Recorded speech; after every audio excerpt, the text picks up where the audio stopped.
Me voy a referir a la didáctica crítica desde la oralidad y la escritura, porque una de las primeras cosas que el capitalismo neoliberal nos quita es la capacidad de producir sentido y de leer. O sea, es innegable que tenemos una población que lee, que sabe leer, pero también es innegable que saben leer y no leen. ¿Dónde estamos fallando? Es la pregunta. Muchacho sabe leer, pero no lee. El padre sabe leer y no lee. Y estamos pensando incluso que esta época no es la época del libro, que esta es la época del audiovisual, cosa que yo no niego. Pero que tengamos el audiovisual no significa que prescindamos del libro. Por eso me quiero referir a la lectura, en primer lugar. ¿Cómo producir niños que leen? Y niñas que leen. Porque ese maestro me preguntó, tengo una niña de 5 años, quiero. Primero, yo pedagógicamente considero, en el plano personal, que no se llega a la lectura por decreto. Se llega por placer. Y además considero que el placer de la lectura es anterior al acto de poder leer. O sea, defiendo la idea de que el placer por la lectura se vive sin que el niño sepa leer. Porque el niño se acerca a la lectura a través del cuento. ¿Usted quiere un niño inteligente? Léale cuentos. ¿Lo quiere más inteligente? Léale más cuentos. ¿Lo quiere genio? Léale muchos más cuentos. Léale a su hijo cuentos antes de dormir. Léale 1, 2, 3, que se duerma. Que se duerma escuchando historias. ¿Sí? Bueno, yo no quisiera que usted le leyera La Cenicienta, ¿no? No es lo que yo aspiraría. Porque La Cenicienta produce niñas sometidas. Pero bueno, a falta de otra cosa. Imagínese usted. Porque a veces le preguntan, dime cuentos clásicos, y dicen Los Tres Cerditos, La Cenicienta, Blancanieves, La Bella Durmiente, Caperucita Roja, La Bella Huevona, ¿no? 100 años dormida ahí. Y un tipo la besa y se despierta. ¿Alguna mujer aquí tiene esa experiencia? Pues no. Después que te besan empiezan los serios problemas de la convivencia y el matrimonio. La felicidad es antes de eso. Porque la convivencia es un problema que tenemos que discutir psicológicamente. Tenemos que educarnos para una relación de pareja también emancipada del romanticismo pequeño burgués absurdo que no nos permite sacar a la familia adelante porque tenemos una idea de la pareja falsa totalmente. Totalmente falsa.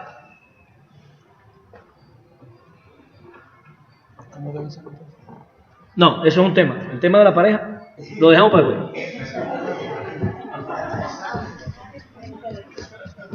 Ya tus prioridades después las veo. Ahí mi amigo. No, es que no es el tema. Me voy a meter en el tema de la lectura, porque es fundamental. La pareja lo podemos ver. Pero me queda claro, por ejemplo, que al niño usted tiene que leerle el cuento. Ahí tiene usted a Horacio Quiroga. Busque Horacio Quiroga, si no sabe. Busque La Edad de Oro de José Martí. Y usted se va a impresionar de los bellos cuentos martianos. Pulgarcito, La Muñeca Negra, Principito. Sí, Principito es un cuento para todas las edades. Léale cuentos a su hijo. Y va a descubrir a su niña de 2 años en la cama con usted leyéndole un cuento. Y vas a descubrir que la niña te arrebata el libro y empieza a gorjear. Vas a descubrir a tu niño de 4 años que te quita el libro y lo está leyendo supuestamente con las letras hacia abajo. Y él está diciendo una historia ahí, te pones a escuchar la historia, resulta que el niño ya ha ido memorizando la historia, la secuencia de la historia, ya el niño tiene una relación afectiva con el libro sin saber leer. La relación con el libro tiene que ser afectiva y espiritual, y se forma en la infancia con el trabajo concienzudo, sistemático y amoroso de mamá, papá y abuela, leyéndole al niño, después pintando libros, después haciendo teatro con el niño. Yo tengo grabaciones de mi hijo Miguelito a los 3 años haciendo teatro conmigo y con la madre. Y a veces la pongo nada más para recordar los hermosos momentos. Que el niño tenía 3 años, el niño no sabía, pero llegaba a la puerta y tocaba tum, tum, tum, tum, tum, abre, haciendo los 3 cerditos. Yo ni siquiera podía pronunciar las palabras, pero él decía. Y ahí decía, oye, tú lo que quieres. Porque el niño ya puede hacer teatro a los 3 años, a los 4 años, a los 5 años. Ponerse en el lugar de los personajes, racionalizar esa pequeña historia al nivel del niño. Tenemos un preescolar que no hace teatro y tenemos un preescolar que no lee. Es lo triste, estamos haciendo plana. Yo tengo chapulín en preescolar. Y en un buen preescolar, claro. Jardín infantil, le llaman acá. Miguel y Magela fueron a un jardín infantil en Sola de Vega. Para mí, de lo mejor que hay en Oaxaca. Para mí. Porque estuve ahí, porque lo vi trabajar y porque me encantaba a mí ese jardín. Porque además a mis hijos les encantaba el jardín. Les gustaba ir al jardín. Ya a mí me gustaba el jardín porque a los niños les gustaba ir a la escuela. Les gustaba la maestra, llegaban y corrían a abrazar a su maestra, a besar a su maestra. Ya a mí eso me llenaba de gusto y de placer porque el niño está desarrollando una relación afectiva sana con la escuela. Ya es un niño que no llega a la primaria sin ganas de ir a la escuela. Eso es lo primero que tenemos que cuidar. Pero decía, el primer acercamiento del niño a la lectura es gustoso, es placentero, es rico. La lectura tiene que ser rica para el niño, como el taco, sabrosa. Que la disfrute. No es un decreto, es un momento familiar de fortalecimiento, no solo de las relaciones familiares, sino de fortalecimiento de la estimulación temprana del niño, la estimulación cultural del niño. Y le estás haciendo al niño el cuento y le estás preguntando ¿y qué tú piensas? ¿Y quién tú quieres ser? ¿A quién tú te quieres parecer? Yo quiero ser el lobo. Papi, ¿por qué el lobo? Bueno, porque el lobo se come a la vieja. Pero papi, pero ven acá, ¿y cómo? Y el niño, tú estás conversando con el niño, le estás preguntando al niño, es un niño pequeño. Pero el niño está viviendo la lectura como un momento familiar insustituible. Después queremos que llegue a la escuela y que lea, pero no hemos trabajado la relación afectiva con el libro. Y hay que decirle a la mamá de primaria, primer grado tiene que cuidar la lectura como la joya de la corona y desgraciadamente el modelo educativo mexicano, el primer grado no lee. No hay un momento que sea de disfrute de la lectura.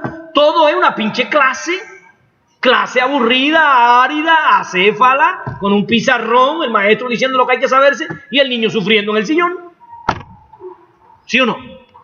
¿En qué momento detenemos toda esta locura del modelo capitalista educativo y decimos, a ver, mis hijos, vamos a leer? Vamos a leer a Martí, vamos a dramatizar cuentos. Yo recuerdo con mucho amor,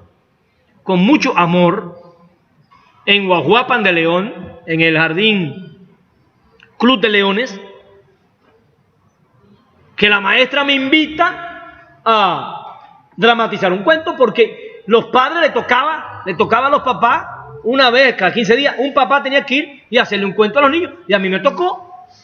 Todos aquellos chapulincitos sentados ahí y yo que me compré unos títeres inventando un cuento que inventé ahí de una ardilla. Ay, hice mi cuento y los niños ahí, bueno, pues a eso quiero yo ir a la escuela. No, que me esté preguntando si comemos tacos o comemos tamales, a mí qué me importa. Pues. Yo quiero ir a la escuela, a que la escuela se convierta en un espacio cultural para mí, para el niño, para la mamá. Después aquí en Ánimas Trujano, en la escuela Valerio Trujano, la maestra me invita, ahí estaba el niño de mi pareja, para que yo lea un cuento. Yo fui con una obra de Martí, leí un cuento, ella tenía un proyecto y cada padre... Cada semana, un día, un padre diferente iba a leerle un cuento a los niños. Ahora, estamos trabajando la lectura. El niño mío ese día estaba feliz porque su papá era el maestro. Él andaba puro orgulloso. Mi papá leyó, viste qué lindo leyó mi papá. Órale, y qué gracioso, qué guapo mi papá. Bueno, pero los niños también viven esas cosas. No lo digo lo digo porque me estoy poniendo en el papel de un niño que va a ver a su mamá o a su abuelo o a su papá frente al aula de sus compañeros. ¿Qué hablará después con sus compañeros si les gusta el cuento de mamá y todo? Oye, tu mamá es una bárbara, ¿viste? No, sí. ¿Cómo se sentirá ese niño frente a su grupo? Esas cosas tenemos que hacerlas. Entonces, la lectura es fundamental, pero aclaro, estamos teniendo una visión racionalista de la lectura. La lectura es fundamental como vehículo emocional y espiritual de la educación del niño. Pues la lectura también porta conocimiento y racionalidad, pero la lectura comienza en una etapa en la que el niño no es un ser fundamentalmente racional, sino que el niño es un ser emocional, espiritual. Y en ese momento yo instalo la relación con el libro como una relación de disfrute, de gusto, de placer.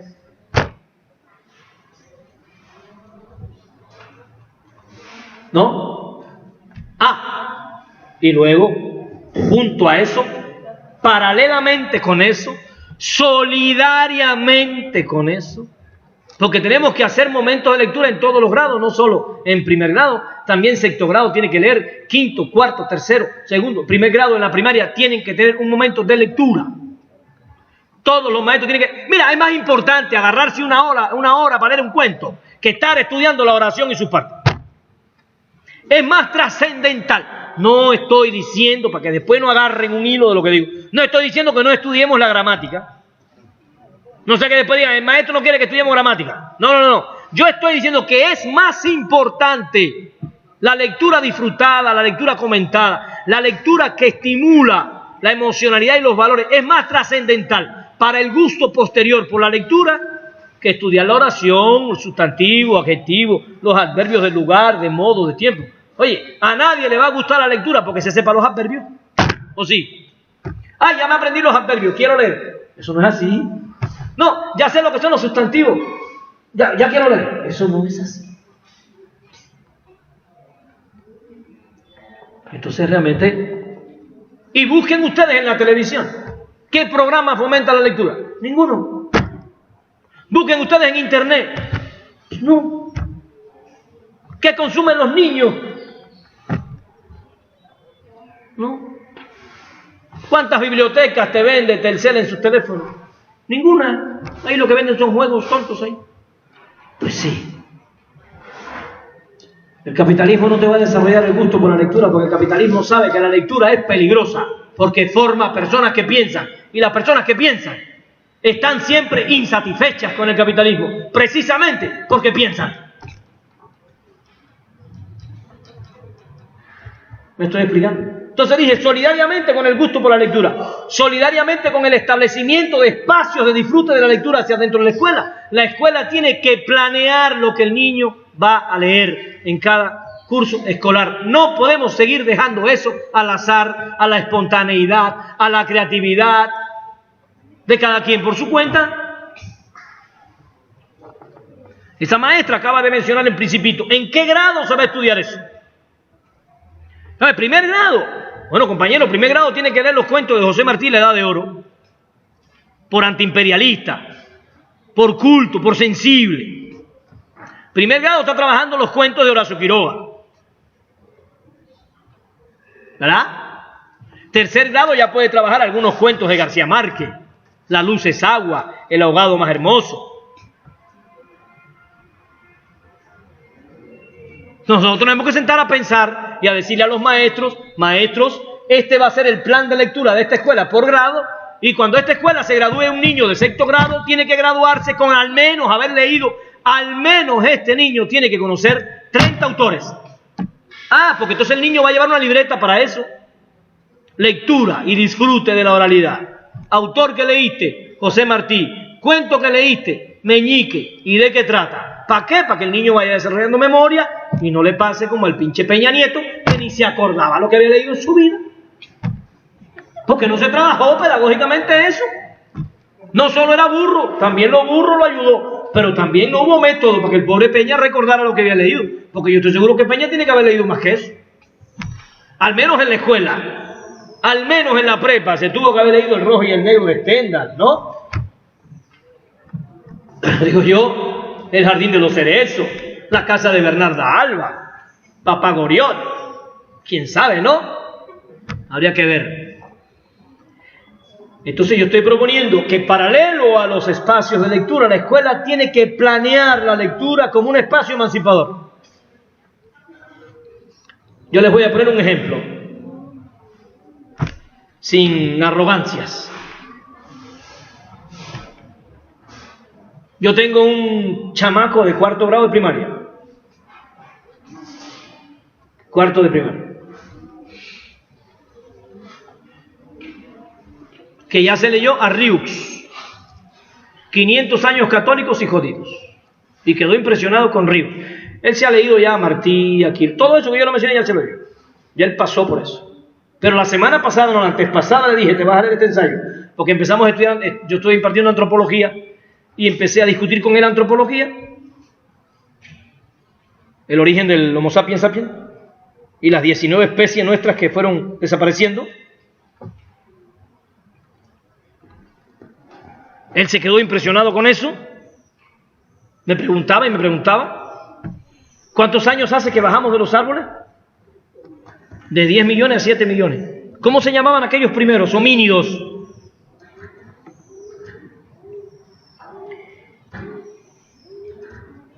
Horrorensis y Tumay fueron las 2 especies que bajan de los árboles. Y después el Homo ergaster, el Homo erectus, el Homo neandertal, el Homo sapiens, bueno, todo eso. Y él lo fue viendo y se quedó.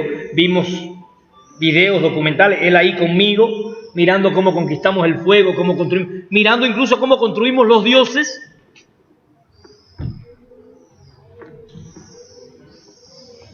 Ya después que 2 o 3 semanas vimos eso, yo veo al niño que está interesado, que está preocupado, que está viendo cómo, le digo, toma, léete esto, léete este ensayo, un ensayo de 11 cuartillas, chiquito, para lo que él lee. Él se lee una novela de 200 páginas en una semana.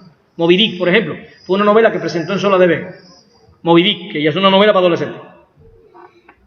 Y se le leyó el ensayo a aquel, no le puse autor, y lo empieza a discutir conmigo y me dice, le digo, ¿qué entendiste del ensayo? Y me dice, entendí que no hubiésemos podido pasar del estado animal al estado humano sin la construcción de instrumentos de trabajo. El niño se acababa de leer el ensayo, El papel del trabajo en la transformación del mono en hombre, de Federico Engels. ¿Y está en cuánto grado? Eso, porque ustedes vean el potencial que tenemos nosotros con un niño de 5º grado, de 6º grado, un niño de 6º grado, un niño que tiene un nivel de pensamiento que te puede sentar a discutir contigo y te puede asombrar las cosas que te dice.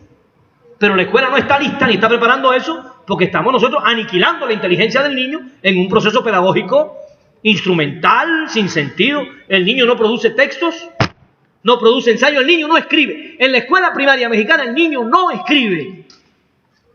¿O sí? ¿No? ¿Cuándo vamos a empezar a escribir ensayos con el niño? ¿En qué momento de la escuela mexicana le podemos decir a un niño, un tema, el agua, escríbeme 2 hojas y tráemela mañana, a mano? Le enseñamos la rima y no escribe poesía. Le enseñamos la rima y no escribe, no produce metáfora. ¿Qué sentido tiene que un niño aprenda la rima consonante y asonante si no puede construir una metáfora? ¿Qué sentido tiene? Ninguno. Eso es la escuela racional. Y todavía le ponemos un examen. Señale la rima asonante y consonante. Ni siquiera le ponemos un examen que diga, escribe 10 metáforas. Dile a tu madre que es bella en 5 metáforas diferentes. Sabiendo que el pensamiento metafórico compite con el pensamiento matemático y el pensamiento físico. Para entender, para deshilar una metáfora hay que ser un tipo inteligente. No se piense que usted va a leer Piedra y Sol de Octavio Paz y lo va a entender así nomás, porque es poesía. Detrás de eso hay mucha cultura y para poder desentrañar las metáforas de Octavio Paz, tú necesitas un nivel cultural. Bueno, eso nosotros lo podemos estar preparando en la primaria, pero nosotros estamos en el sentido, digamos, instrumental de la escuela, sin que el niño produzca sentido y sin que el niño produzca gusto y espiritualidad. Y si nosotros cambiamos la lógica de la escuela con la rima y lo ponemos a escribir y lo ponemos a leer la poesía de Jaime Sabine, y los ponemos a leer a nuestras poetisas, y si nosotros empezamos a leer poemas y a descubrir el machismo detrás de la poesía y a discutirlo con ellos, y si nosotros ponemos a los niños a recitar poesía, te tienes que aprender una poesía de memoria y recitarla. Tienes una semana. Recítame la poesía. Ahora interprétame lo que dicen las metáforas. Escríbeme tu poesía para tu mamá, tu poesía para Zapata. ¿Y por qué la clase de historia, cuando termina el tema de Villa o Zapata, no le dice al niño, vinculándonos con español, vas a escribirle una poesía a Zapata y quiero que uses 3 metáforas. Vámonos. ¿Por qué no hacemos eso? No. La escuela dejó de ser una escuela de producción de sentido. La escuela dejó de ser una escuela de producción de texto.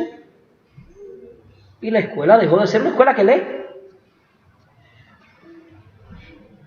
¿Podemos hacer esas cosas o no? Se puede hacer. Ahora mismo está convocando el Congreso de Oaxaca el concurso de oralidad. Los niños de 4º o 5º grado, un discurso de 4 minutos.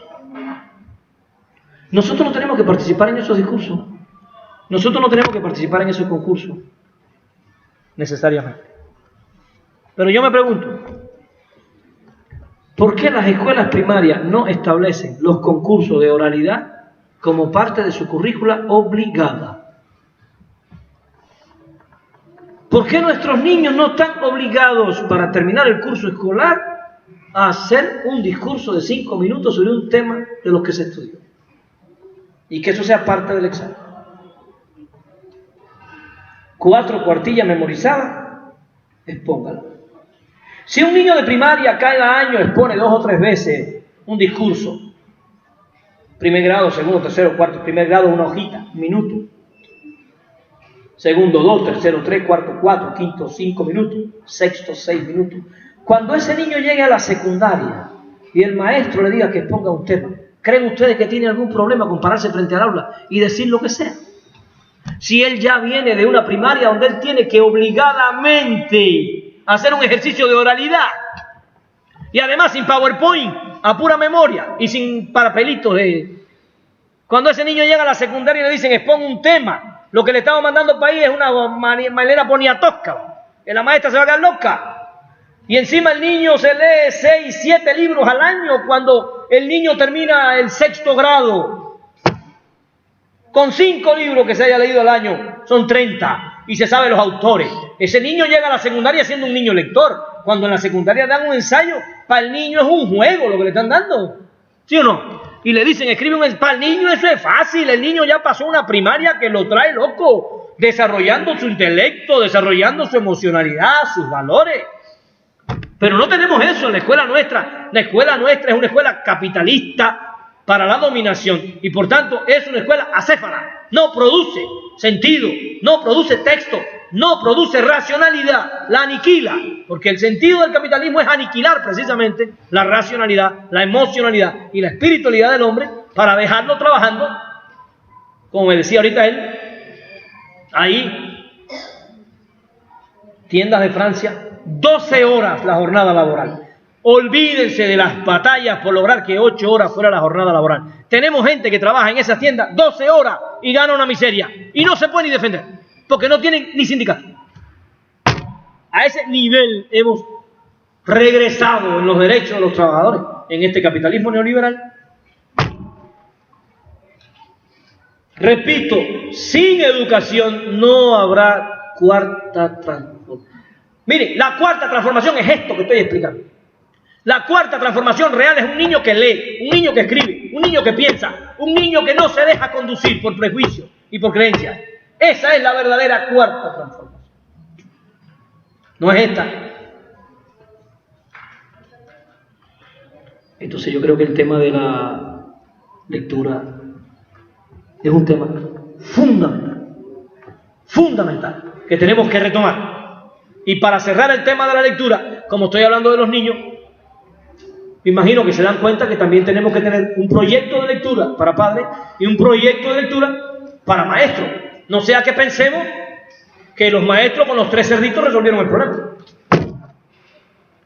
Porque ciertamente el maestro se está leyendo los cuentos de Horacio Quiroga para trabajar con el niño, pero el maestro además tiene otra ruta de lectura, porque estamos buscando conciencia histórica, preparación ideológica, preparación política, y hemos dejado la lectura del maestro al azar. La gente lee lo que quiere, cuando quiere y si quiere. La escuela no se ha hecho responsable de la preparación pedagógica, psicológica, cultural y política de sus maestros. Habría que discutir si estamos dispuestos a sentarnos con el director a decir, los maestros de primer grado en esta escuela se van a leer tales libros. Y segundo grado, tales libros. Y vamos a hacer espacio de debate de libros. ¿O no, compañeros, nos tenemos que leer otra vez el Manifiesto Comunista? Pues sí. ¿Y lo tendremos que volver a discutir? Pues sí, camaradas, tendremos que hacerlo. Y tendremos que leernos a Sartre, y tenemos que leernos a Gramsci, y tendremos que leernos al Che, porque no podemos enfrentar al capitalismo desde la ignorancia. Como decía Martí, la batalla que se nos hace es a pensamiento y a pensamiento, la tenemos que ganar. Va a haber maestros que no se quieren sumar, va a haber maestros, conmigo no cuenten. Lo mío es lo mío y no me hablen de otra cosa. Eso va a pasar. Porque si yo quiero que te pongas a leer y que vamos a empezar a discutir lo que lees, te voy a tener que robar una hora de descanso. Y decir, los viernes, una hora después de clase, nos quedamos a exponer libros y a debatir. Oye, está cabrón, con estas calores, puta madre. Una hora. Cada 15 días. ¿Qué no puede ser una vez al mes? Una vez al mes son 12 veces al año. Nos pesa, porque así nos educa el capitalismo. Pero podemos sentarnos a ver María Desamparada una hora todos los días por la tarde, no hay pedo. Aunque es muerto, tiempo muerto, conciencia robada, voluntad aniquilada, pero estoy entretenido. Y María Desamparada al menos tiene su culote y su chichota y su carota, ¿no? Así, mira qué buenota está. Así pensamos, camarada, tenemos que ser honestos. Pero cuando yo me tengo que sentar a estudiar, cuando yo me tengo que sentar a leer, cuando yo me tengo que sentar a debatir con mis compañeras y con mis compañeros, tiene la cara fea, porque lo que voy a tener delante es al súper. ¿Me lo tengo que bancar una hora toda la semana? Sí. Después del trabajo. Sí. Acabo. Imagínense ustedes a Zapata diciendo, yo peleo hasta las 2, después de las 2 ni me hablen. Imaginen ustedes a Pancho Villa diciendo, aquí se pelea hasta las 3, después de las 3 ni me hablen, me voy a mi casa. Mañana empezamos a pelear de nuevo. Así no se hace una revolución, compañeros. Así no nos emancipamos, camaradas, tenemos que decirlo francamente y mirándonos la cara. No podemos emanciparnos con los hábitos del capitalismo. No podemos liberarnos con las herramientas del capitalismo neoliberal, absurdo, acéfalo, machista. Tenemos que inventar, y para inventar tendremos que donar energía, tiempo, espacio. Como decía Simón Rodríguez, o inventamos o erramos. Entonces, respecto a la lectura, estamos defendiendo la tesis de que los muchachos de hoy no leen, porque los maestros tampoco lo hacen, y los padres tampoco lo hacen. Y niños que fueron educados, alejados de la lectura, como momento de disfrute, como momento espiritual y como momento de aprendizaje, no van a leer por decreto, no van a leer porque tú se los mandes, no van a leer porque se lo dejes de tarea. Si vamos a defendernos del capitalismo, tendremos que convertir a la lectura en uno de los momentos más hermosos en la vida de nuestros jóvenes y nuestros niños. Y eso lleva trabajo. Y tendremos nosotros que también incorporarnos a la lectura activamente, no como rescate de la lectura, no. Nos incorporamos a la lectura como herramienta para la emancipación. Lo que me hace leer es mi conciencia histórica, mi decisión a liberarme. Para entender entonces que detrás de todo esto hay una ideología. Detrás de todo esto hay una política. Entonces, hasta aquí, este tema que me pidieron de la lectura, quise acercarme a la lectura para que vieran cómo yo, a través de una materia, el español, yo puedo estar produciendo transformaciones escolares, transformaciones culturales, transformaciones ideológicas, sin yo declarar que estoy haciendo transformaciones ideológicas. Yo puedo desde la escuela incluso estar normando la transformación cultural en la casa, porque dejo lecturas para la casa, análisis para la casa, que me traigan los reportes de lectura en casa, papá y niño. Yo puedo hacer muchas cosas, pero tengo que ponerme a trabajar.